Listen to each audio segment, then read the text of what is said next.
Hooded mirror, choke, tinted windshield, nope, clear. It's got the day-night mirror. Uncommonly seen option is the day-night mirror. Again, that was an option. This one doesn't have the day-night mirror, has a standard single-view mirror. 4-speed transmission, 8-track, playing ABBA. No padded dash. Beautiful cloth interior, 61. Something else that I noticed. Oh, look at that. Trailer hitch with a cast Corvair script with the cross flags. Station wagons had a specific air grill with a notch for the tailpipe because GM didn't want the fumes exiting from the side where they could be sucked in through the air grills that only station wagons and Lakewoods have.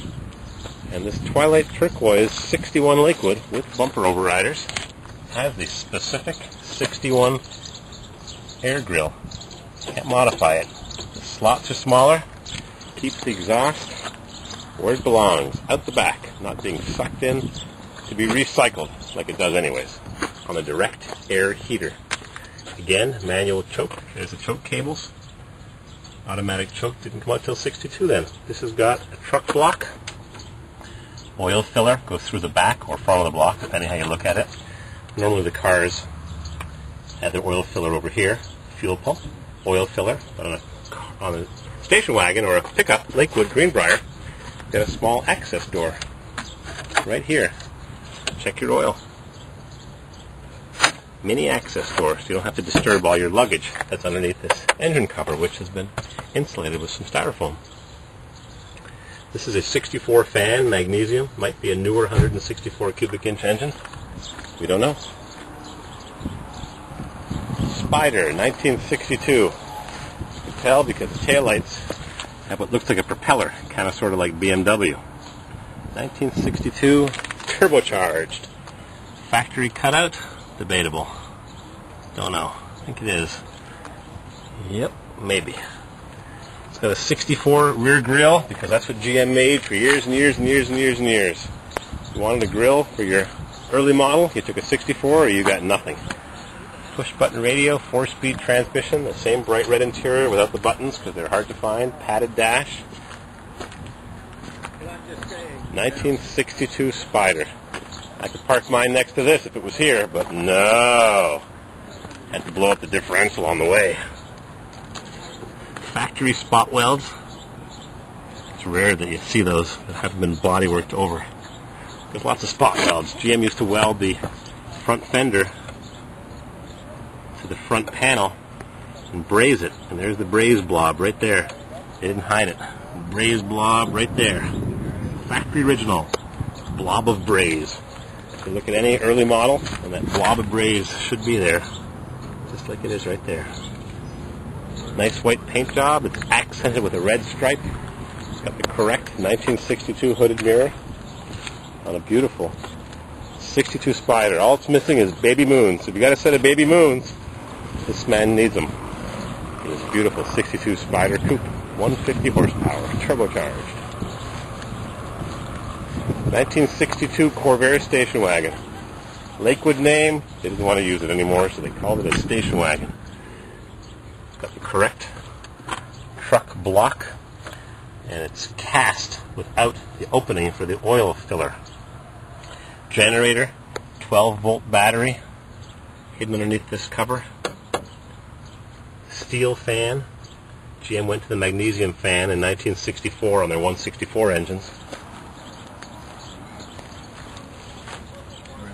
Correct grill for a 62 with the cutout for the station wagon, Lakewoods.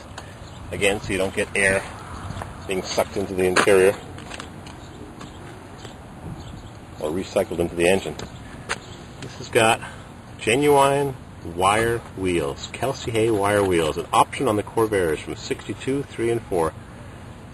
Usually seen on the high-end models like station wagons, but available in any model. Tissue dispenser, beautiful new 62 interior with the chrome buttons. Gas heater, a loaded 62 station wagon. Gas heater. What a great option that GM kept even though they had gone to the direct air heater not to be consuming gas in a so-called economy model. But the Valiant and the Falcon laughed at it, so GM discontinued it. It was a good idea. You had instant heat. 1962. Big, thick grill bar. I think it's the nicest one. Another 62. Spider. Got the owner's guide. This fellow's been to other Corvair events. The 2008 class winner. Nice ramp set. Pause traction. Caution. This vehicle equipped with limited slip differential. Rear wheel may drive if in contact with ground, even though opposite wheel is raised. Do not run engine with vehicle on jack unless transmission is in neutral or park. See owner's manual. Even has a part number. Correct single braking system with a screw-type cap. A lot of people convert to the dual braking systems for safety. Silver gray with a silver gray interior with the correct buttons. Valve cover racer. Patriotic American. Push button radio. Padded dash. 4-speed transmission. All the gauges. Turbocharged. Under pressure. Honda battery. Fits perfectly. If you don't mind a little extra space front and back. Nice hold down. I should put that back on mine and get it authentic looking instead of that stupid threaded rod. Turbocharged. Factory clamps. Got a 64 style magnesium fan. Could be a newer style engine. 1962. See, this air door doesn't have the notch for the station wagon tailpipe, but it's got a notch for the big Corvair turbo muffler and the big 45-degree tailpipe. All the models of Corvairs are here. They're all beautiful. 1964 Monza Coupe. It's got a trailer hitch.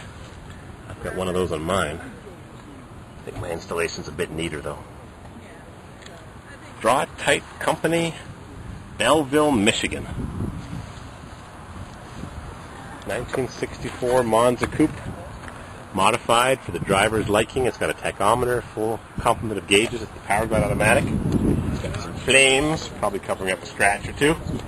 It's got a gas heater. Dual braking system, which Chevy didn't introduce until 1967, even though Cadillac and Rambler had it as early as 1963 or 64. What do we got here?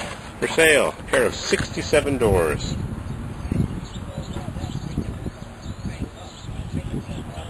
I think 67s or at least 68s and 9s had a special hinge. Far different doors. Moving down the line, we got lots of earlies today. 1963 bronze Monza dual braking system. Power glide automatic, white interior in the correct 63 pattern with rectangles and then lines. GM would try every combination. Chromed air cleaners on the 63. Wow, never seen that before. Chrome dual air cleaners. What a beautiful 63. I think I'll be selling my 63. I got too many. Another 63 Monza in a medium blue metallic beautiful interior. This looks freshly restored. 63 with 64 trim. This is trim only offered on the 64s. And this fellow's got it on a 63 with the correct 63 trim, which has two lines in black, two pronounced raised edges. And he's modified this trim to fit, because usually it blends in, or maybe he's cut it to fit. Usually it's a little longer here. Modified the 64 fender trim to run with a 63 rocker panel molder. How do you like that? 1962 custom color, another gas heater. Wow, it gets cold here in the North Country. Dual braking system, custom color, mauve, purplish, got Buick wheels, custom sewn bench seat interior in a convertible. Monza's only had bucket seats. This guy must have liked his honey because he had a custom bench seat interior so you could snuggle up close. 5-lug wheels.